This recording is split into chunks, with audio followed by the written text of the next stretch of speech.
ನೋಡಿ, Modi gas rate ಜಾಸ್ತಿ ಮಾಡಿದ್ರಲ್ವಾ, ಯಾರಾದ್ರೂ ಮಾತಾಡ್ತಾರ? ಅಂದ್ರೆ ಮೋದಿ ಒಂದು ಹೇಳಿದ್ರೆ ಅದೇ ಹೇಳಿದಲ್ಲ, ತಟ್ಟೆ ಬಡಿಲಿಕ್ಕೆ ಹೇಳಿದ್ರೆ ಇಡೀ ದೇಶದಲ್ಲಿ ತಟ್ಟೆ ಬಡಿದ್ರಲ್ಲ ಎಲ್ಲ ಹಂಗೆ. ಇವತ್ತು ದೊಡ್ಡ ಕೂಗೇನಿದೆ, ಗ್ಯಾರಂಟಿ ಸ್ಕೀಮಿನಿಂದಾಗಿ ನಮಗೆ ದುಡ್ಡೇ ಬರ್ತಾ ಇಲ್ಲ, ಇಲ್ಲರೇ ಗ್ಯಾರಂಟಿಯಿಂದಾಗಿ ಈ MLA ಈಗ ವಿರೋಧ ಮಾಡುದು. ಯಾಕಂದ್ರೆ ಅವ್ರಿಗೆ ಈಗ ಫಂಡ್ ಸಿಗ್ತಾ ಅವ್ರಿಗೆ ಬೇಕಾಗಿ ಅವ್ರಿಗೆ ಫಂಡ್ ಸಿಗ್ತಾ ಇಲ್ಲ ಸರ್. ಈ ತರ ವಿಚಾರಗಳು ಚರ್ಚೆ ಆಗ್ತಿಲ್ಲ ಸರ್. ನನ್ನ ಪ್ರಕಾರ ಶಾಸಕರ ನಿಧಿಗೆ ಯಾಕೆ ದುಡ್ಡು ಕೊಡ್ಬೇಕಂತ ಕೇಳ್ತಾರೆ. ರಾಹುಲ್ ಗಾಂಧಿ ಒಂದ್ ಕಡೆ ಓಟ್ ಚೋರ್ ಅಂದ್ಬಿಟ್ಟು ಒಂದು ಪ್ರೋಗ್ರಾಮ್ ಸ್ಟಾರ್ಟ್ ಮಾಡ್ತಾರೆ. ಹೌದು, ಅದ್ರ ಬಗ್ಗೆ ಕಾಂಗ್ರೆಸ್ ಅವರು ಮಾತಾಡ್ಲಿಲ್ಲ. ಹೌದು, ಮೋದಿ ಏನೋ ಒಂದು ಕರೆ ಕೊಡ್ತಾರೆ, ಅದ್ರ ಬಗ್ಗೆ ಇವ್ರು ಅದನ್ನ ಮಾತಾಡೋದಿಲ್ಲ. ಚಿಲುಮೆಯಲ್ಲಿ ನೀವು ಏನು ಮಾಡಿದಿರಿ ಅದಕ್ಕೂ ನನ್ನ ಪ್ರಕಾರ ಮಹದೇವಪುರದ ಈ ವೋಟ್ ಚೋರಿಗೆ ಒಂದು ಲಿಂಕ್ ಇದೆ. ಹೌದು, ಇಲೆಕ್ಷನ್ ಕಮಿಷನ್ ಹಾಕಿದ ಎಲ್ಲ ರೂಲ್ಗಳನ್ನು ಒಬೆ ಮಾಡಿ ವಿನ್ ಆಗಿದ್ದೇನೆ ಅಂತ ಹೇಳಿದ್ರೆ ಅವರ ಕಾಲಿಗೆ ಸಾಷ್ಟಾಂಗ ನಮಸ್ಕಾರ ಆಗ್ತೇನೆ ನಾನು. ಯಾರಾದ್ರೂ ಒಬ್ರು ಪ್ಲಾನ್ ಏನಿದೆ, ನ್ಯಾಷನಲ್ ಹೆರಾಲ್ಡ್ ಕೇಸಲ್ಲಿ ರಾಹುಲ್ ಗಾಂಧಿಯನ್ನು ಒಂದು ತಿಂಗಳು ಒಳಗೆ ಹಾಕಿ ಅವರು ಡಿಸ್ಕ್ವಾಲಿಫೈ ಮಾಡೋದು ಅಂತ ಇರ್ಬೋದು. ಅದು ದುರುದ್ದೇಶ. ಅದು ಗ್ಯಾರಂಟಿ ಸ್ಕೀಮ್ಗಳು ತಂದ್ರು. ಕರ್ನಾಟಕದಲ್ಲಿ 65,000 ಕೋಟಿ ರೂಪಾಯಿ ಅದಕ್ಕೆ ಖರ್ಚಾಗ್ತಾ ಇದೆ. ನೀವು ಅದರ ಬೆನಿಫಿಟ್ ತಗೊಳ್ತಾ ಇದ್ರೆ, ಯಾರ್ಯಾರು ಗ್ಯಾರಂಟಿ ಸ್ಕೀಮ್ಗೆ ಫಲಾನುಭವಿಗಳು ಅವರೇ ಗ್ಯಾರಂಟಿ ಸ್ಕೀಮ್ಗೆ ಬೈತಾ ಇರೋದು. ಗ್ಯಾರಂಟಿ ಅವನು ಮನೆಯಲ್ಲಿ ಸಿಗುತ್ತೆ ಅವನಿಗೆ ಗ್ಯಾರಂಟಿ ಸ್ಕೀಮು. ಹೆಣ್ಮಕ್ಳಿಗೆ ಕೊಟ್ಟು ಬಿಟ್ರೆ ಅಲ್ಲಿ ನಮಗೆ ಸಾರಾಯಿ ರೇಟ್ ಜಾಸ್ತಿ ಮಾಡಿದ್ರು, ಇದಕ್ಕೆ ಕೊಟ್ಟು ಬಿಟ್ರು. ಈ ರೀತಿಯ ನೋಡಿ, ಮೋದಿ ಗ್ಯಾಸ್ ರೇಟ್ ಜಾಸ್ತಿ ಮಾಡಿದ್ರಲ್ವಾ, ಯಾರಾದ್ರೂ ಮಾತಾಡ್ತಾರ? 500, 600, 300, 400, 500 ರೂಪಾಯಿ ಇದ್ದಿಗೆ 1000 ರೂಪಾಯಿ ಮೇಲೆ ಹೋಗಿದೆ, 1300 ತಗೊಂಡು ಹೋಗಿದೆ. ಯಾರು ಅದನ್ನು ಮಾತಾಡ್ತಾ ಇಲ್ಲ. ನೀವು ಅದು ನಿಜವಾದ ಅದರ ಬಗ್ಗೆ ಮಾತಾಡ್ಬೇಕಲ್ವಾ. ಗ್ಯಾರಂಟಿ ಸ್ಕೀಮಿನಿಂದಾಗಿ ಕರ್ನಾಟಕದ ಒಂದೊಂದು ಫ್ಯಾಮಿಲಿಯಲ್ಲಿ ಒಂದು 5,000 to 10,000 ರೂಪಾಯಿ ಎಕ್ಸ್ಟ್ರಾ ಇನ್ಕಮ್ ಹೋಗ್ತಾ ಇದೆ. ಅದು ಡೈರೆಕ್ಟ್ ಅವರಿಗೆ ಹೋಗ್ತಾ ಇದೆ. ಅದರಲ್ಲಿ 40% ಕಮಿಷನ್ ಏನಿಲ್ಲ, ಡೈರೆಕ್ಟ್ ಹೋಗ್ತಾ ಇದೆ. ಅದು ಸರಿಯಾದ ತಪ್ಪ ಆಮೇಲೆ ವಿಚಾರ. ನೀವು ಅದರ ಅಡ್ವಾಂಟೇಜ್ ಅನ್ನು ನೀವು ತಗೊಳ್ಬೇಕಲ್ವಾ. ನೀವು ಗ್ಯಾರಂಟಿ ಸ್ಕೀಮ್ನನ್ನು ತಗೊಂಡು ನೀವು BJPಗೆ ಓಟ್ ಹಾಕಿದರೆ ಇವು ಅಂದರೆ ಆ ರೀತಿ ಸಣ್ಣದನ್ನು ಕೊಟ್ಟು ಅವರು ಹೇಗೆ ಪ್ರಚಾರ ತಗೊಳ್ತಾ ಇದ್ದಾರೆ ನೋಡಿದರೆ ಅದನ್ನು ಅಂದರೆ ಇಡೀ ಅದರ ಪಾರ್ಟಿ ವರ್ಕರ್ಸು ಮತ್ತು ಅವರದ್ದು ನೆಟ್ವರ್ಕ್ ಇದೆಯಲ್ಲ, ಅದು ಒಂದು ಆ ಸಿಸ್ಟಮಲ್ಲಿ ಕೆಲಸ ಮಾಡ್ತಾ ಇದೆ. ಇಲ್ಲಿ ಏನಾಗುತ್ತೆ, ರಾಹುಲ್ ಗಾಂಧಿಯವರು ಅವ್ರು ಹೇಳ್ತಾ ತಿರುಗಾಡ್ತಾನೇ ಇದ್ದಾರೆ. ಅದರ ಕೆಳಗಡೆ ಪಾರ್ಟಿಯಲ್ಲಿ ಅದನ್ನು ಯಾರು ನೋಡಿ, ನಾನು ಬೆಸ್ಟ್ ಎಕ್ಸಾಂಪಲ್ ಹೇಳ್ತೇನೆ. ಡಿಮಾನಿಟೈಸೇಷನ್ ಆಯ್ತಲ್ಲ, ಆಗ ಬೆಳಗಾವಿ ಅಧಿವೇಶನ ನಡೀತಾ ಇತ್ತು, ವಿಧಾನಸಭಾ ಅಧಿವೇಶನ ನಡೀತಾ ಇತ್ತು. ಆ ಡಿಮಾನಿಟೈಸೇಷನ್ ಇಡೀ ರಾಷ್ಟ್ರ ಮಟ್ಟದಲ್ಲಿ ಅದಕ್ಕೊಂದು ಪ್ರತಿಭಟನೆ ಮಾಡಬೇಕಂತ ಇದ್ದು, ಅದರಿಂದ ಒಂದು ದಿನ ಅಧಿವೇಶನಕ್ಕೆ ರಜೆ ಕೊಟ್ಟರು. ನಾನು ಆ ಮೀಟಿಂಗ್ನಲ್ಲಿ ಇದ್ದೆ. ನಾನು ಹೇಳಿದೆ ರಜೆ ಕೊಡ್ಬೇಕು ಸರ್, ಪ್ರೊಟೆಸ್ಟ್ ಎಲ್ಲ ಮಾಡಬೇಕು ಅಂತ ಹೇಳಿದ್ರು. ಮರುದಿವಸ ಅಷ್ಟೊತ್ತಿಗೆ ನಾನು ಕೆಲವರ ಹೆಸರು ಹೇಳೋದಿಲ್ಲ, ಭಾಳ ತಿಳಿದವರು, ಲರ್ನಡ್ ಸೀನಿಯರ್ ಕಾಂಗ್ರೆಸ್ ಲೀಡರ್ಗಳು, ಅವ್ರು ಹೇಳ್ತಾ ಇದ್ದರು, ಈ ಡಿಮಾನಿಟೈಸೇಷನಿಂದ ಸ್ವಲ್ಪ ಒಳ್ಳೆಯದೂ ಆಗ್ತಾ ಇದೆ, ಸ್ವಲ್ಪ ಕೆಟ್ಟದ್ದು ಆಗ್ತಾ ಇದೆ ಅಂತ. ಅದರ ನಂತರ ರಾಹುಲ್ ಗಾಂಧಿ ಹೋಗಿ ATMನ ಹೊರಗಡೆ ಕ್ಯೂನಲ್ಲಿ ನಿಂತ, ಪ್ರೊಟೆಸ್ಟ್ ಅಂತ. ಕರ್ನಾಟಕದಲ್ಲಿ ಯಾರೂ ನಿಂತಿಲ್ಲ. ನೀವು ಅಂಥದ್ದೊಂದು ಪ್ರೊಟೆಸ್ಟಿಗೆ ನಾಳೆ ಮೋದಿ ಕಾಲ್ ಕೊಟ್ಟರೆ, ನಾನು ATMನ ಎದುರಿಗೆ ಪ್ರೊಟೆಸ್ಟ್ ಮಾಡಲಿಕ್ಕೆ ನಿಲ್ತೇನೆ ಅಂತ ಹೇಳಿದರೆ ಇಡೀ ದೇಶದಲ್ಲಿ BJPಯವರು ಕ್ಯೂನಲ್ಲಿ ನಿಲ್ತಾರೆ. ಆಯಿತಾ? ಏನೋದು ಮೈ ಬಿ ಏನೋ ಅವನು ಸ್ಲೋಗನ್ ಮಾಡಿದ ನೋಡಿ, ಈ ಚೋರ್ ಮತ್ತು ಇದರ ನಡುವೆ ಆದಾಗ ಒಂದು ಸ್ಲೋಗನ್ ಕೊಟ್ಟ, ಎತ್ತದೊಂದು ಇತ್ತದು, ಮೈ ಬಿ ಚೌಕಿದಾರ್ ಅಂತ ಹೇಳಿದಲ್ಲ. ಎಲ್ಲರೂ ಅವರ ಇದರಲ್ಲಿ ಸ್ಟೇಟಸ್ ಅಲ್ಲೆಲ್ಲ ಹಾಕ್ಬಿಟ್ರು. ಅಂದ್ರೆ ಅದು ಈಗ ಹೋಗಿದ್ದಾರೆ, ಅದು ಬೇರೆ. ಅಂದ್ರೆ ಮೋದಿ ಒಂದು ಹೇಳಿದ್ರೆ ಅದೇ ಹೇಳಿದಲ್ಲ, ತಟ್ಟೆ ಬಡಿಲಿಕ್ಕೆ ಹೇಳಿದ್ರೆ ಇಡೀ ದೇಶದಲ್ಲಿ ತಟ್ಟೆ ಬಡಿದ್ರಲ್ಲ ಎಲ್ಲ ಹಂಗೆ. ಆದರೆ ಕಾಂಗ್ರೆಸ್ನಲ್ಲಿ ರಾಹುಲ್ ಗಾಂಧಿ ಹೋಗಿ ATMನ ಎದುರಿಗೆ ಪ್ರೊಟೆಸ್ಟ್ ಮಾಡ್ತಾ ಇದ್ದಾನೆ, ಇವರು ಇಲ್ಲಿ ಕೂತ್ಕೊಂಡು ಅದರಿಂದ ಸ್ವಲ್ಪ ಒಳ್ಳೇದು ಆಗ್ತಾ ಇದೀರಿ ಅಂತ ಕತೆ ಕಟ್ತಾ ಇದ್ದಾರೆ ಇವರು. ನೀವು ಒಳ್ಳೇದಾಗ್ತದ ಕೆಟ್ಟ ಕಥೆ ಆಗ್ತದೆ ಬೇರೆ. ನಿಮ್ಮ ಲೀಡರ್ ಹೇಳಿದಾಗ ಯು ಶುಡ್ ಫಾಲೋ.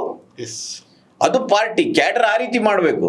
ಇದು ಸಮಸ್ಯೆ. ಇದು ನಮ್ಮದು ಗ್ಯಾರಂಟಿ ಸ್ಕೀಮಿನಿಂದ ರಾಜ್ಯದ ಆರ್ಥಿಕ ಪರಿಸ್ಥಿತಿ ಹಾಳಾಗುತ್ತಾ ಕೆಟ್ಟದಾಗುತ್ತೆ ಮಾತ್ರ ಅಲ್ಲ, ಕಾಂಗ್ರೆಸ್ ಇದು ಕಾರ್ಯಕ್ರಮ ಗ್ಯಾರಂಟಿಯಿಂದ ಒಳ್ಳೇದಾಗ್ತದೆ ಅಂತ ಎಲ್ಲರೂ ಹೇಳ್ಬೇಕು. ಇಲ್ಲರೇ ಗ್ಯಾರಂಟಿಯಿಂದಾಗಿ ಈ MLA ಈಗ ವಿರೋಧ ಮಾಡೋದು. ಯಾಕೆಂದ್ರೆ ಅವ್ರಿಗೆ ಈಗ ಫಂಡ್ ಸಿಗ್ತಾ ಅವ್ರಿಗೆ ಫಂಡ್ ಸಿಗ್ತಾ ಇಲ್ಲ. ಆ ದುಡ್ಡನ್ನು MLA ಕೊಟ್ಟು ಬಿಟ್ಟಿದ್ರೆ ಅದರಲ್ಲಿ ಒಂದು 40% ಸಿಗುತ್ತೆ ಅಲ್ಲ ಅವರಿಗೆ ಮಿನಿಮಮ್. ಈಗ ಇವರು ನನ್ನ ಪ್ರಕಾರ ಶಾಸಕರ ನಿಧಿಗೆ ಯಾಕೆ ದುಡ್ಡು ಕೊಡ್ಬೇಕಂತ ಕೇಳ್ತಾ ಇರೋದು. MP ಲಾಡನ್ನು ಈಗ ನರೇಂದ್ರ ಮೋದಿ ಅವರೇ ನಿಲ್ಲಿಸಿಬಿಟ್ರು. ಒಳ್ಳೆ ಕೆಲಸ ನನ್ನ ಪ್ರಕಾರ.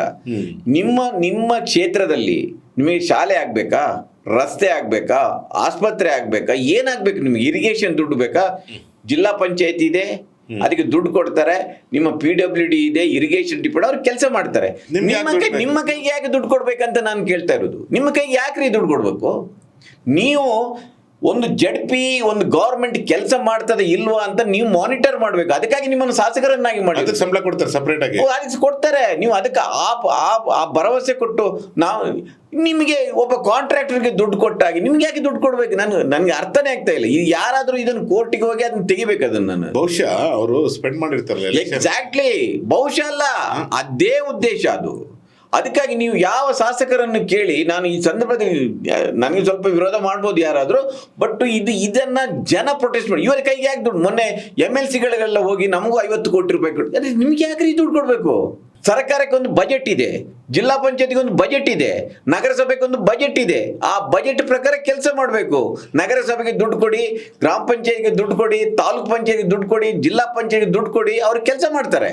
ಅದು ಬಿಟ್ಟು ನಿಮ್ಗೇನು ಕೆಲಸ? ಅದು ನಿಮ್ಮ ಶಾಸಕರು ಕೆಲಸ ಮಾಡಿಸೋದು, ಶಾಸನವನ್ನು ಮಾಡ್ಲಿಕ್ಕೆ ಇರುವುದು. ಶಾಸಕ ಅಂದ್ರೆ ಶಾಸನವನ್ನು ಮಾಡ್ಲಿಕ್ಕೆ ಇರುವುದು. ಮತ್ತು ನೀವು ಅವ್ರು ಕೆಲಸ ಮಾಡಿದಾಗ ಬ್ಯೂರೋಕ್ರಸಿ ಸರಿಯಾಗಿ ಕೆಲಸ ಮಾಡ್ತಾ ಇದೆಯಾ? ಲೋಕೋಪಯೋಗಿ ಅಲ್ಲಿ ಇಂಜಿನಿಯರ್ಗಳಿಗೆ ದುಡ್ಡು ತಿಂತಾ ಇದ್ದಾರಾ? ರಸ್ತೆಗೆ ಜಲ್ಲಿ ಆಗ್ತಾ ಇದ್ದಾರಾ? ಅಲ್ಲ ಮಣ್ಣು ಆಗ್ತಾ ಇದ್ದಾರಾ? ನೋಡ್ಲಿಕ್ಕೆ ಇರೋದು. ನೀವು ರಸ್ತೆ ಮಾಡ್ಲಿಕ್ಕೆ ನಿಮ್ಗೆ ಯಾಕೆ ದುಡ್ಡು ಕೊಡಬೇಕು? PW ಡಿಪಾರ್ಟ್ಮೆಂಟ್ ಇಲ್ವಾ? ನಿಮ್ಗೆ ಯಾಕೆ ದುಡ್ಡು ಕೊಡ್ಬೇಕಂತ ಕೇಳಬೇಕು. ಅದು ಇವತ್ತು ದೊಡ್ಡ ಕೂಗೇನಿದೆ, ಗ್ಯಾರಂಟಿ ಸ್ಕೀಮಿನಿಂದಾಗಿ ನಮಗೆ ದುಡ್ಡೇ ಬರ್ತಾ ಇಲ್ಲ, ನಮಗೆ ಗುಡ್ತಾ ಇಲ್ಲ, ನಮ್ಗೆ 50 ಕೋಟಿ ಕೊಡಬೇಕು. ಅಲ್ರಿ ನಿಮ್ಗೆ ಯಾಕೆ ದುಡ್ಡು ಕೊಡ್ಬೇಕಂತ ಇದನ್ನ ನಾನು ಹೇಳಿದ್ದು ಸಿವಿಲ್ ಸೊಸೈಟಿ ಇದನ್ನು ಸೀರಿಯಸ್ ಆಗಿ ಕೇಳ್ಬೇಕು. ಸರ್, ಈ ತರ ವಿಚಾರಗಳು ಚರ್ಚೆ ಆಗ್ತಿಲ್ಲ ಸರ್ ಮಾಧ್ಯಮದಲ್ಲಿ ಚರ್ಚೆ ಬಿಡಿ, ವಿಧಾನಸಭಾ ಮಂಡಲದಲ್ಲಿ ಚರ್ಚೆ ಆಗಿತ್ತ ಕೇಳಿ ನೀವು. ಇದು ಚರ್ಚೆ ಆಗ್ಬೇಕ. ಈಗ ನೋಡಿ, ಇವತ್ತೊಂದು ಅಡ್ವರ್ಟೈಸ್ಮೆಂಟ್, ಇವತ್ತೊಂದು ನ್ಯೂಸ್ ನೋಡಿದೆ. ನನ್ನ ಪ್ರಕಾರ ಅದು ಒಳ್ಳೆ ಸುದ್ದಿ. ಏನಂದ್ರೆ BJPಯವರು ರಸ್ತೆ ಗುಂಡಿಗಳನ್ನು ಮುಚ್ಚಿ ಒಂದು ಮೆರವಣಿಗೆ ಮಾಡ್ತಾ ಇದ್ದಾರೆ ಇಡೀ ಸ್ಟೇಟಲ್ಲಿ. ಇವತ್ತು ನೋಡಿದರೆ ನಾನು ಹೇಳ್ತಾ ಇರೋದು, ನಿಮ್ಮ ಗ್ಯಾರಂಟಿ ಸ್ಕೀಮು ಅದು ಇದು ಚೆನ್ನಾಗಿದೆ, ಅದರ ಬಗ್ಗೆ ನಾನು ತಕರಾರಿಲ್ಲ. ಆದರೆ ರಸ್ತೆಗಳು ಇಷ್ಟೊಂದು ಅಧ್ವಾನ ಕೊಟ್ಟು ಹೋಗಿದೆ ಅಂದರೆ, ನಮಗೆ ಬೇರೆ ರಾಜ್ಯಗಳಿಂದ ಮಾತಾಡೋರು ಹೇಳ್ತಾರೆ, ಏನ್ರಿ ನಿಮ್ಮ IT ಕಂಪನಿಗಳ ಬಿಟ್ಟು ಹೋಗ್ತಾ ಇದೆ ಅಂತೆ, ಎಲ್ಲ ರಸ್ತೆಗಳು ಗುಂಡಿ ಬಿದ್ದಿದೆ ಅಂತೆ ಎಲ್ಲ ಇದ್ದಾಗ, ನೀವು ವಿರೋಧ ಪಕ್ಷಗಳು ಇದನ್ನೊಂದು ಕ್ಯಾಂಪೇನ್ ಮಾಡಬೇಕಿತ್ತು. ಅವರು ಮಾತಾಡ್ತಾ ಇಲ್ಲ. ಅವರದ್ದು ಬೇರೆನೆ, ಧರ್ಮಸ್ಥಳದ ಮೆರವಣಿಗೆ ಹೊರಡೋದು, ಮತ್ತೊಂದು ಮಾಡೋದು, ಈ ಕಮ್ಯುನಲ್ ಇಶ್ಯೂಸ್ಗಳನ್ನು ತಗೊಳ್ಳೋದು, ಇದನ್ನು ಮಾಡ್ತಾ ಇದ್ರು. ರಸ್ತೆಗಳ ಅಧ್ವಾನ ಆಗಿದ್ದಾಗ ಒಂದು ವಿರೋಧ ಪಕ್ಷವಾಗಿ ಅದನ್ನೊಂದು ದೊಡ್ಡ ಕಾರ್ಯಕ್ರಮವಾಗಿ ತಗೊಳ್ಬೇಕಿತ್ತು. ಅದನ್ನು ಅವ್ರು ಮಾಡ್ತಾ ಇಲ್ಲ. ಸೊ ಅಂಥದ್ದನ್ನು ಚರ್ಚೆ ಮಾಡಬೇಕು ಅಂತ ನಮಗೆ ಅನಿಸುತ್ತದೆ. ಸೊ ಚರ್ಚೆ ಮಾಡ್ತಾರೆ ಅಂತ ಏನಾದ್ರು ಇಲ್ಲ. ಇವತ್ತು ನನಗೆ ಅದಕ್ಕೆ ಹೇಳಿದ್ದು, ನಾನು ಇವತ್ತು ಬೆಳಿಗ್ಗೆ ಪೇಪರ್ ನೋಡ್ತಿದ್ದೆ, ಬಹಳ ದಿನಗಳ ನಂತರ BJPಯವರು ರಸ್ತೆ ಗುಂಡಿ ಮುಚ್ಚಿ ಒಂದು ಚಳವಳಿ ಮಾಡ್ತಾ ಇದ್ದಾರೆ. ಅದು ಮಾಡಿ ನೋಡಿ, ವಿರೋಧ ಪಕ್ಷದವರು ಇಂಥ ರಚನಾತ್ಮಕವಾದ ಕೆಲಸವನ್ನು ಒಂದು ವಿರೋಧ ಪಕ್ಷ ಅದನ್ನು ಮಾಡಬೇಕು. ಅದು ಬಿಟ್ಟು ನೀವು ಸಿದ್ದರಾಮಯ್ಯನವರು ಅದು ಏನು ಮೀನ್ ತಿಂದ್ರ, ಅವರ ಕಾರಲ್ಲಿ ಕಾಗೆ ಕೂತ್ರ, ಅದು ಪ್ರಶ್ನೆ ಅಲ್ಲ. ನೀವು ಮುಖ್ಯಮಂತ್ರಿಗಳು, ಸರ್ಕಾರ ಅವ್ರು ಮಾಡಬೇಕಾದ ಕೆಲಸವನ್ನು ಮಾಡ್ತಾರ ಇಲ್ವೋ ಏನಂತ ಚರ್ಚೆ ಮಾಡಬೇಕು. ಅವ್ರು ಮೊನ್ನೆ ಹೇಳಿದ್ರಲ್ಲ, ಬಾನು ಮುಸ್ತಾಕ್ ಅವರು ದಸರಾವನ್ನು ಉದ್ಘಾಟನೆ ಮಾಡಬೇಕೇನೋದು ಚರ್ಚೆ ಅಲ್ಲ ಇವತ್ತು. ಅದಕ್ಕೆ ರಾಜಕೀಯ ಮಾಡಲಿಕ್ಕೆ ಬೇರೆ ಮೈದಾನ ಇದೆ. ನೀವು ಚರ್ಚೆ ಮಾಡಬೇಕಾಗಿರೋ ರಾಜ್ಯದಲ್ಲಿ ರಸ್ತೆ ಗುಂಡಿಗಳು ಬಿದ್ದಿದೆ, ಅದು ಸರಿಯಾಗಿದೆ ಇಲ್ವಾ, ಈ ಸರ್ಕಾರ ಕೆಲಸ ಮಾಡ್ತದೆ ಇಲ್ವಾ ಎನ್ನುವುದು. ಬಾನು ಮುಸ್ತಾಕ್ ಮಾಡಲಿ, ಮತ್ತೊಬ್ಬರು ಮಾಡಲಿ, ಸಂವಿಧಾನದ ಪ್ರಕಾರ ಯಾರಿಗೆ ಅವಕಾಶ ಇದೆ ಅವ್ರು ಮಾಡ್ತಾರೆ. ಅದು ನಿಮ್ಗೆ ಚರ್ಚೆ ಅದಲ್ಲ, ಅದು ಇವರು ಚರ್ಚೆ ಅದನ್ನು ಮಾಡ್ತಾ ಇದ್ದಾರೆ.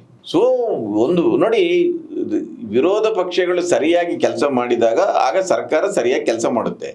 ಇದು ಇಂಥದ್ದು ಮಾಡಿದರೆ ಸರ್ಕಾರದ ವೈಫಲ್ಯಗಳನ್ನು ಕೂಡ ಅದೇ ಹಾಗೆ ನೋಡಿ, ನಿಮ್ಮ ವಿಧಾನಸಭಾ ಅಧಿವೇಶನ ನಡೀತು ಮೊನ್ನೆಲ್ಲ, ಎಲ್ಲಾದರೂ ಒಂದು ರಸ್ತೆ ಗುಂಡಿಗಳ ಬಗ್ಗೆ, ರಾಜ್ಯದ ಈ ರೀತಿಯ ವೈಫಲ್ಯಗಳ ಬಗ್ಗೆ ಯಾರಾದರೂ ಮಾತಾಡಿದ್ದಾರೆ? ಯಾರು ಮಾತಾಡಿಲ್ಲ ಸರ್. ಈ ಸಲ ವಿಧಾನಸಭೆ ನೀವು ಹೇಳೋದಕ್ಕೆ ನೀವು ಆ ವಿಷಯ ಎತ್ತಿದ್ದಕ್ಕೆ ನಾನು ಕೇಳ್ತಾ ಇದ್ದೀನಿ. ಈ ಸಲ ವಿಧಾನಸಭೆಯಲ್ಲಿ ಏನ್ ನಡಿಬೇಕಿತ್ತು, ಏನ್ ನಡೀತು ಸರ್? ಅಲ್ಲ, ಅದೇ ಹೇಳ್ತಾ ಇರಲ್ಲ. ಈ ನೋಡಿ, ರಾಹುಲ್ ಗಾಂಧಿ ಒಂದ್ ಕಡೆ ವೋಟ್ ಚೋರ್ ಅಂದ್ಬಿಟ್ಟು ಒಂದು ಪ್ರೋಗ್ರಾಮ್ ಸ್ಟಾರ್ಟ್ ಮಾಡ್ತಾರೆ. ಹೌದು, ಅದ್ರ ಬಗ್ಗೆ ಕಾಂಗ್ರೆಸ್ ಅವರು ಮಾತಾಡ್ಲಿಲ್ಲ. ಹೌದು, ಮೋದಿ ಏನೋ ಒಂದು ಕರೆ ಕೊಡ್ತಾರೆ, ಅದ್ರ ಬಗ್ಗೆ ಇವ್ರು ಅದನ್ನ ಮಾತಾಡೋದಿಲ್ಲ. ಅಟ್ಲೀಸ್ಟ್ ವೋಟ್ ಚೋರ್ ಬಗ್ಗೆನಾದ್ರೂ ಕೂಡ BJPಯವರು ಒಂದು ಉಸಿರಿಲ್ಲ, ಇಬ್ಬರದು ಉಸಿರಿಲ್ಲ. ನೋಡಿ, ವೋಟ್ ಚೋರಿ ಏನಾಗಿದೆ ಅಂದರೆ, ನಾನು ಅದು ಇನ್ನೊಂದು ಡಿಬೇಟ್. ನನಗೆ ಅದನ್ನು ನನ್ನ ಪ್ರಕಾರ ನೀವು ಚುನಾವಣೆ ಸುಧಾರಣೆ ಮೊದಲಾಗಬೇಕು, ಆಯಿತಾ? ಅಫ್ಕೋರ್ಸು ಮಹದೇವಪುರದಲ್ಲಿ ಆಗಿದೆ, ಆಳಂದಲ್ಲಿ ಆಗಿದೆ. ನನ್ನ ಪ್ರಕಾರ ಕೆಲವು ಕಾಂಗ್ರೆಸ್, ಈಗ ನೋಡಿ 2018ರಲ್ಲಿ ರಾಜರಾಜೇಶ್ವರಿ ನಗರದ ಕಾಂಗ್ರೆಸ್ ಕ್ಯಾಂಡಿಡೇಟ್ ಯಾರು? ಸನ್ಮಾನ್ಯ ಮುನಿರತ್ನ ಅವರು. ಹೌದು, ಆಯಿತಾ? ಅವರ ಆಫೀಸಿಗೆ ರೈಡ್ ಮಾಡಿದಾಗ 12,000 ಎಪಿಕ್ ಕಾರ್ಡ್ಗಳು ಸಿಕ್ಕಿಬಿಟ್ಟಿತ್ತು ಯಶವಂತಪುರದಲ್ಲಿ. ಆಯ್ತಾ? ಯಾವ ಪಕ್ಷದಲ್ಲಿ ಇದ್ರು ಅವರು? ಕಾಂಗ್ರೆಸ್ ಪಕ್ಷದಲ್ಲೇ ಇದ್ರು. ಈಗ ಮಾಲೂರದ್ದು ನಂಜೇಗೌಡರದ್ದು ಬಂದು ಅಂದರೆ ನೀವು ಇಲೆಕ್ಷನ್ ಬಂದಾಗ do or die, election win ಆಗಬೇಕು ನಮಗೆ, ಎಲ್ಲವನ್ನು ಮಾಡ್ತಾರೆ. ಬಿ ಜೆ ಪಿಯವರು ಭಾಳ ವ್ಯವಸ್ಥಿತವಾಗಿ ಮಾಡ್ತಾರೆ. ಇವತ್ತಿಗೂ ನನಗೆ ಎಲೆಕ್ಟ್ರಾನಿಕ್ ವೋಟಿಂಗ್ ಮಿಷಿನ್ ಬಗ್ಗೆ ನನಗೆ ಡೌಟ್ ಇದೆ. ನಾನು ಹೇಳ್ತೇನೆ, ಈಗ ನನಗೂ ಡೌಟ್ ಇದೆ. ಅದನ್ನು ತಾರ್ಕಿಕ ಅಂತ್ಯಕ್ಕೆ ಯಾರು ಕೊಂಡೋಗ್ಲಿಲ್ಲ. ಈಗ ವೋಟ್ ಚೋರಿ ಇದ್ದಾಗ್ತಾ ಇದೆಯಲ್ಲ. ವೋಟ್ ಚೋರಿಗಿಂತ ಮುಂಚೆ ಒಂದು ಜ್ಞಾಪಿಸ್ಬಿಡ್ತೀನಿ. 2022 ಎಂಡಲ್ಲಿ ಬಿಜೆಪಿ ಗೌರ್ಮೆಂಟ್ ಅಲ್ಲಿ ನಾವೊಂದು ಇನ್ವೆಸ್ಟಿಗೇಷನ್ ಸ್ಟೋರಿ ಮಾಡಿದ್ವಿ ಚಿಲುಮೆದು. ಹೌದು.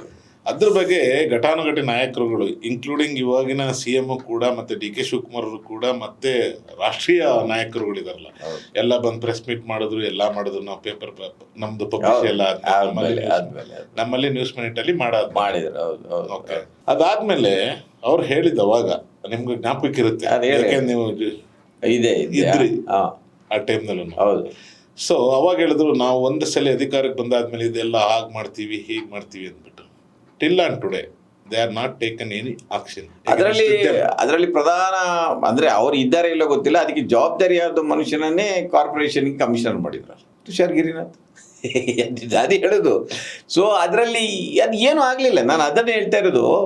ಇದು ಎಲ್ಲ ಪಕ್ಷಗಳು ಇದನ್ನು ನೋಡಿ, ಚಿಲುಮೆಯಲ್ಲಿ ನೀವು ಏನು ಮಾಡಿದಿರಿ ಅದಕ್ಕೂ ನನ್ನ ಪ್ರಕಾರ ಮಾದೇವಪುರದ ಈ ವೋಟ್ ಚೋರಿಗೆ ಒಂದು ಲಿಂಕ್ ಇದೆ. ಹೌದು, ಆಯಿತಾ. ಅವರು ಮೊದಲು ಏನು ಮಾಡ್ತಾರೆ, ನೀವು ವೋಟರ್ ಪ್ರೊಫೈಲ್ಗಳನ್ನು ಮಾಡ್ತಾರೆ. ಈಗ ಈ ಏರಿಯಾದಲ್ಲಿ ಯಾವ್ಯಾವ ಬಗೆಯ ವೋಟರ್ಸ್ ಇದ್ದಾರೆ, ಅವರ ರಾಜಕೀಯ ಪಕ್ಷದ ಒಲವುಗಳೇನು, ನಿಲುವುಗಳೇನು, ನಮ್ಮ ಪರವಾಗಿರ್ತಾರ, ನಮ್ಮ ಪರವಾಗಿಲ್ವೋ, ಆ ಮನೆಯಲ್ಲಿ ಎಷ್ಟು ಮಂದಿ ಇದ್ದಾರೆ, ಆ ಮನೆಯಲ್ಲಿ ಇಲ್ಲೇ ಇದ್ದಾರಾ ಅಲ್ಲ ಬೇರೆ ರಾಜ್ಯಗಳಲ್ಲಿ ಬೇರೆ ಜಿಲ್ಲೆಗಳಲ್ಲಿ ಇದ್ದಾರೆ, ಇದು ಒಂದು ಪ್ರೊಫೈಲ್ ಸಿಗುತ್ತ ಮೇಲೆ ಅದರ ನಂತರ ಆ ವೋಟನ್ನು ಹೇಗೆ ಕದಿಯುವುದು ಅಂತ ಒಂದು ಪ್ಲ್ಯಾನ್ ಮಾಡ್ತಾರೆ. ಆಯಿತಾ. ಸುಮ್ಮನೆ ಮಾಡೋದಿಲ್ಲ, ಅದನ್ನು ವೋಟರ್ ಪ್ರೊಫೈಲ್ ಕೈಗೆ ಸಿಗುತ್ತೆ. ಇದನ್ನು ಕಮಿಷನ್ ಮಾಡಬೇಕು, ಅಂದರೆ ಇಲೆಕ್ಷನ್ ಕಮಿಷನ್ ಮಾಡಬೇಕು. ಇವರು ಅದನ್ನು ಚಿಲುಮೆ ಅಂತ ಒಂದು ಫ್ರಾಡ್ ಕಂಪನಿಗೆ ಅದನ್ನು ಔಟ್ಸೋರ್ಸ್ ಮಾಡ್ತಾರೆ ಮತದಾರರ ಜಾಗೃತಿ ಮಾಡಲಿಕ್ಕೆ. ಇದರ ಹಿಂದೆ ನೋಡಿ, ಅದರ ತನಿಖೆ ಮಾಡಿದಾಗ ನಿಮ್ಮ ಮಲ್ಲೇಶ್ವರಂ ಶಾಸಕರದ್ದು ಹೆಸರು ಎಲ್ಲ ಬಂದಿತ್ತು. ಅದರಲ್ಲಿ ಹೊಂಬಾಳೆ ಫಿಲ್ಮ್ಸ್ ಆ ಕಂಪನಿದ್ದೆಲ್ಲ ಹೆಸರು ಬಂದಿತ್ತು. ಏನಾದರೂ ಆಯಿತಾ? ಏನೂ ಆಗಲಿಲ್ಲ. ಪಾಪ ನನಗೆ ಇದರಲ್ಲಿ ನೋಡಿದಾಗ ಅನಿಸೋದೇನೆಂದರೆ, ಆ ರಾಹುಲ್ ಗಾಂಧಿ ಹಗಲು ರಾತ್ರಿ ಇದನ್ನೆಲ್ಲ ಮಾಡಿ ಪ್ರೆಸ್ ಕಾನ್ಫರೆನ್ಸ್ ಮಾಡಿ ವೋಟ್ ಚೋರಿ ಆಗಿದೆ ಅಂತ ಹೇಳ್ತಾರೆ. ಗ್ರೌಂಡ್ ಲೆವೆಲಲ್ಲಿ ಇವರು ಯಾರಾದರೂ ಎಕ್ಸ್ಪೋಸ್ ಮಾಡಬೇಕಲ್ಲ ಅದನ್ನು. ಹೌದು, ಅದು ರಾಹುಲ್ ಗಾಂಧಿಯೇ ಮಾಡ್ಬೇಕು ಅದನ್ನು ಮಾಡಿಲ್ಲ. ಚಿಲುಮೆ ನೋಡಿ, ಅದು ಬಹಳ ದೊಡ್ಡ ಇಶ್ಯೂ. ನಾನು ಅದನ್ನು ಗಮನಿಸ್ತಾ ಇದ್ದೆ. ಅದು ಕೇವಲ ಬೆಂಗಳೂರಲ್ಲಿ ಆಗಿದೆ ಅಂತ ನನಗೇನು ಅನಿಸೋದಿಲ್ಲ, ಬೇರೆ ಕಡೆನೂ ಆಗಿದೆ. ಬೇರೆ ಕಡೆ ಅದು ಯಾರು ಅದನ್ನು ಇನ್ವೆಸ್ಟಿಗೇಟ್ ಮಾಡಿ ಹೊರಗೆ ತಂದಿಲ್ಲ. ನನ್ನ ಪ್ರಕಾರ ರಾಷ್ಟ್ರ ಮಟ್ಟದಲ್ಲೂ ಆಗಿರ್ಬೋದು. ಒಂದು ಏರಿಯಾದ ವೋಟಿಂಗ್ ಪ್ರೊಫೈಲ್ ಎಲ್ಲ ನೋಡಿ ಯಾರು ವೋಟ್ ಹಾಕ್ತಾರೆ, ಯಾರಿಲ್ಲ, ಯಾರಿಗೆ ದುಡ್ಡು ಕೊಡಬೇಕು, ಯಾರಿಗೆ ದುಡ್ಡು ಕೊಡಬಾರದು, ಇದನ್ನೆಲ್ಲ ಇವತ್ತಿನ ಪೊಲಿಟಿಷಿಯನ್ಸ್ ಕೂಡ ಅವರು ಟೆಕ್ನಿಕಲಿ ಭಾಳ ಮುಂದೆ ಹೋಗ್ಬಿಟ್ಟಿದ್ದಾರೆ, ಸ್ಟ್ರಾಂಗ್ ಇದ್ದಾರೆ. ಸೊ ಅದನ್ನೆಲ್ಲ ಮಾಡಿದ್ದಾರೆ. ಬಟ್ ಪ್ರಶ್ನೆ ಅದೇ, ಇಲೆಕ್ಷನ್ ಸುಧಾರಣೆಗಳ ಬಗ್ಗೆ ಒಂದು ಚರ್ಚೆ ಆಗದಿದ್ದರೆ ನಿಮ್ಮ ಇಡೀ ರಾಜಕೀಯ ಅದರ ಸುಧಾರಣೆ ಮಾಡಲಿಕ್ಕೆ ಆಗೋದಿಲ್ಲ ಅಂತ.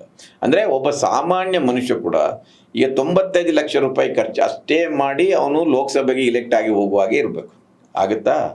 ಈಗ ಇನ್ನು 535 ಮಂದಿ ಏನೋ MP ಗಳಿದ್ದಾರೆ, ಒಂದು 224 ಮಂದಿ ಶಾಸಕರಿದ್ದಾರೆ. ಅವರಲ್ಲಿ ಯಾರಾದರೂ ಒಬ್ಬರು ಮುಂದೆ ಬಂದು ನಾನು ಇಲೆಕ್ಷನ್ ಕಮಿಷನ್ ಹಾಕಿದ ಎಲ್ಲ ರೂಲ್ಗಳನ್ನು ಒಬೆ ಮಾಡಿ ವಿನ್ ಆಗಿದ್ದೇನೆ ಅಂತ ಹೇಳಿದರೆ ಅವರ ಕಾಲಿಗೆ ಸಾಷ್ಟಾಂಗ ನಮಸ್ಕಾರ ಆಗ್ತೇನೆ. ಯಾರಾದರೂ ಇಲೆಕ್ಷನ್ ಕಮಿಷನ್ ಏನು ನಿಗದಿಪಡಿಸಿದೆ ಅದಕ್ಕಿಂತ ಅಷ್ಟೇ ಖರ್ಚು ಮಾಡಿ ನಾನು MP ಆಗಿದ್ದೇನೆ, ನಾನು MLA ಆಗಿದ್ದೇನೆ ಅಂತ ಹೇಳಿದರೆ ನಾನು ಹೋಗಿ ಅವ್ರಿಗೆ ಸಾಷ್ಟಾಂಗ ನಮಸ್ಕಾರ. ಅದು ಸಾಧ್ಯನೇ ಇಲ್ಲ. ಆಯಿತಾ? ಅಲ್ಲಿಂದಲೇ ಇದರ ಶುರುವಾಗುತ್ತೆ. ನೀವು ಇಲೆಕ್ಷನ್ ಕಮಿಷನ್ 95 ಲಕ್ಷ ಮಾಡ್ತೀರಿ, ನೀವು 95 ಕೋಟಿ ರೂಪಾಯಿ ಖರ್ಚು ಮಾಡ್ತೀರಿ. ಆಯಿತಾ? ಮಿನಿಮಮ್ ಒಂದು ಶಾಸಕ ಆಯ್ಕೆಯಾಗಿ ಬರಲಿಕ್ಕೆ 10 ರಿಂದ 15 ಕೋಟಿ ಮಿನಿಮಮ್. ಒಬ್ಬ ಶಾಸಕ ಒಬ್ಬ MP ಆಗಲಿಕ್ಕೆ ಅವನಿಗೆ ಒಂದು 35 ರಿಂದ 50 ಕೋಟಿ ರೂಪಾಯಿ ಒಂದು ಮಿನಿಮಮ್. ಎಲ್ಲಿಂದ ತರ್ತೀರಿ ಅದನ್ನು? ಅಲ್ಲಿಯೇ ಆದರೂ ಇದೆ, ದುಡ್ಡಿದ್ದವನು ಮಾತ್ರ ಕಂಟೆಸ್ಟ್ ಮಾಡೋ ಸ್ಥಿತಿ ಇದೆ ಇವತ್ತು. ನೋಡಿ, ಎಲೆಕ್ಟ್ರಲ್ ರಿಫಾರ್ಮ್, ಈ ಎಲೆಕ್ಷನ್ಗೆ ನೀವು ಚಿಲುಮೆ ತಂದ್ರಲ್ಲ, ನೀವು ಅಷ್ಟು ಪಾಪ ಕೆಲಸ ಮಾಡಿದಾರಲ್ಲ, ಈ ಎಲೆಕ್ಟ್ರಲ್ ರಿಫಾರ್ಮ್ಸ್ ಆಗದಿದ್ದರೆ ಅದು ಆಗೋದಿಲ್ಲ. ಎಲೆಕ್ಟ್ರಲ್ ರಿಫಾರ್ಮ್ಸ್ ಆಗಬೇಕು. ಎಲೆಕ್ಟ್ರಲ್ ರಿಫಾರ್ಮ್ಸ್ನ ಭಾಳ ಒಂದು ಮೇಜರ್ ಇದೆ, ಅದನ್ನು ಯಾರೂ ಮಾತಾಡ್ತಾ ಇಲ್ಲ. ಒಂದು ಮೇಜರ್ ಏನಿದೆ ಅಂದರೆ ಹೀನಸ್ ಕ್ರೈಮ್. ನೋಡಿ, ಈಗಿನ ADR ಅಂತ ಇದೆ ಆ ಸಂಸ್ಥೆ, ತ್ರಿಲೋಚನ್ ಶಾಸ್ತ್ರಿ ಎಲ್ಲ ಇದ್ದಾರೆ, ಅವರೊಂದು ರಿಪೋರ್ಟ್ ತೆಗೆದು ನೋಡಿ, ಸೆಂಟ್ರಲಲ್ಲಿ ಸುಮಾರು 275 ಮಂದಿ MP ಗಳ ವಿರುದ್ಧ ಕ್ರಿಮಿನಲ್ ಬ್ಯಾಕ್ಗ್ರೌಂಡ್ ಅವರು ಇದ್ದಾರೆ. ಹೌದು. ಅದರಲ್ಲಿ 175 ಮಂದಿಯ ವಿರುದ್ಧ ಸೀರಿಯಸ್ ಆದ ಕ್ರೈಮ್ ಇದೆ. ಹೌದು. ಅಂದ್ರೆ murder, attempt to murder, rape, extortion ಮತ್ತು ಕಿಡ್ನಾಪಿಂಗ್. ಸೊ ಇಂಥವರ ಹೀನಸ್ ಕ್ರೈಮ್ ಏನು ಇರುತ್ತೆ ಅಂಥವರಿಗಾದ್ರೂ ಅವರ ಅಪೀಲ್ಗಳು ಎಷ್ಟೇ ಪೆಂಡಿಂಗ್ ಇರಲಿ ಅವರಿಗೆ ಟಿಕೆಟ್ ಕೊಡಬಾರದು ಅಂತ ಇದೆ.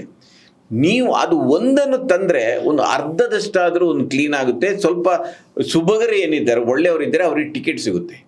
ಇವತ್ತು ಜೈಲಲ್ಲಿ ಇದ್ದುಕೊಂಡು ಕೂಡ ಈಗ ಮೊನ್ನೆ BJPಯವರು ಒಂದು ಏನೋ ಪ್ಲಾನ್ ಮಾಡ್ತಾ ಇದ್ದಾರೆ. ಅದಕ್ಕೆ ಒಂದು ರಾಜಕೀಯ ದುರುದ್ದೇಶ ಇದೆ. 1 ತಿಂಗಳು ಜೈಲಲ್ಲಿ ಇದ್ದವನಿಗೆ ಅವನು ಡಿಸ್ಕ್ವಾಲಿಫೈ ಮಾಡೋದು. ಅವರ ಪ್ಲಾನ್ ಏನಿದೆ, ನ್ಯಾಷನಲ್ ಹೆರಾಲ್ಡ್ ಕೇಸಲ್ಲಿ ರಾಹುಲ್ ಗಾಂಧಿಯನ್ನು 1 ತಿಂಗಳು ಒಳಗೆ ಹಾಕಿ ಅವರು ಡಿಸ್ಕ್ವಾಲಿಫೈ ಮಾಡೋದು ಅಂತ ಇರ್ಬೋದು. ಅದು ದುರುದ್ದೇಶ. ಅದು ನಾನು ಅದನ್ನು ಹೇಳ್ತಾ ಇರಲಿಲ್ಲ. ಎಲೆಕ್ಟ್ರಲ್ ರಿಫಾರ್ಮ್ಸ್ ಅದು ಕಮಿಟಿ ಮೇಲೆ ಕಮಿಟಿ ಮಾಡಿದೆ, ಅದನ್ನು ಒಂದನ್ನು ತಂದರೆ ಸುಧಾರಣೆ ಆಗಿದೆ. ಅದರ ಬಗ್ಗೆ ಯಾರೂ ಮಾತಾಡ್ತಾ ಇಲ್ಲ. ನಾನು ಇವತ್ತು ರಾಹುಲ್ ಗಾಂಧಿ ಒಂದೊಂದು ಇನ್ಸಿಡೆಂಟ್ಗಳನ್ನು ಇಟ್ಟು ಮಾತಾಡೋದಿಲ್ಲ. ಕಾಂಗ್ರೆಸ್ ಅದನ್ನು ನೆಕ್ಸ್ಟ್ ಮ್ಯಾನಿಫೆಸ್ಟೋಲ್ಲಿ ಹೇಳಬೇಕು. ನಾವು ಎಲೆಕ್ಟ್ರಲ್ ರಿವ್ಯೂ, ಸ್ಟೇಟ್ ಫಂಡಿಂಗ್ ಬಗ್ಗೆ ಮಾತಾಡಬೇಕು, ರೈಟ್ ಟು ರಿಕಾಲ್ ಮಾಡಬೇಕು. ಈಗ ನೀವು ಇಲೆಕ್ಷನ್ನಲ್ಲಿ ಒಬ್ಬ ಇನ್ಕಮ್ ಅಫಿಡವಿಟ್ ಆಗ್ತಾನೆ, ಅದು ತಿಳ್ಕೊಳ್ಳಿ. ಅದರ ನಂತರ ಅದನ್ನು ಯಾರಾದರೂ ಅದರ ಬಗ್ಗೆ ಎನ್ಕ್ವೈರಿ ಮಾಡಿರ್ತಾರೆ. ಈಗ ನನ್ನ ಇನ್ಕಮು 2 ಕೋಟಿ ಇದೆ ಅಂತ ಡಿಕ್ಲೇರ್ ಮಾಡಿದೆ ಅಂತ ತಿಳ್ಕೊಳ್ಳಿ. ನಾನು ಸಬ್ಮಿಟ್ ಮಾಡಿದ್ದೇನೆ. ನಾನು ಏನಾದರೂ ಬಚ್ಚಿಟ್ಟಿದ್ದೇನೆ ಇಲ್ವ ಅಂತ ಯಾರು ಇನ್ವೆಸ್ಟಿಗೇಷನ್ ಮಾಡುವವರು? ಇಲೆಕ್ಷನ್ ನಡೆದು ಹೋದ್ಮೇಲೆ ಅದರ ಬಗ್ಗೆ ಯಾರು ಕೇಳೋದಿಲ್ಲ. ಏನು ಮಾಡಬೇಕಂದ್ರೆ ನೀವು ಇನ್ಕಮ್ ಅಫಿಡವಿಟ್ ಹಾಕಿದಿರಲ್ಲ, ಅದನ್ನು ಇಮಿಡಿಯೇಟ್ IT ಡಿಪಾರ್ಟ್ಮೆಂಟಿಗೆ ಕೊಡಬೇಕು.